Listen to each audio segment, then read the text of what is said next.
Salut tout le monde, j'espère tous que vous allez bien, c'est votre bon vieux Sodejin qui est là pour un nouveau Wrestling News.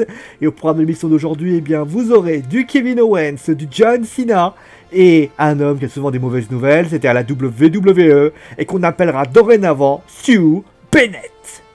Mais débutons donc, eh bien, avec Kevin Owens, hein, vous le savez, il affrontera Shane McMahon à Hell in a Cell. Alors on ne sait pas qui va gagner, mais il se pourrait bien que cela ait des conséquences. En effet, il se murmure qu'un nouveau Superstar Shake-Up se prépare et Kevin Owens, après être resté à SmackDown quelques mois, pourrait refaire en fait le chemin inverse.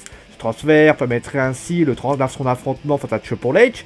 Reste à savoir bien sûr s'il sera heel dans cet affrontement, puisque je rappelle que Triple H l'est également. En tout cas, s'il reste heel, eh bien Kevin Owens à ce moment-là, eh bien verrait le passage d'un autre superstar heel, et on parle de Strowman ou de Bray Wyatt. Et en parlant justement de Bray Wyatt, il devrait être l'adversaire présumé de notre cher John Cena. Alors attention, la rivalité ne devrait pas être trop élaborée, puisque a priori, ils sont a priori faits pour avoir que 2 confrontations directes.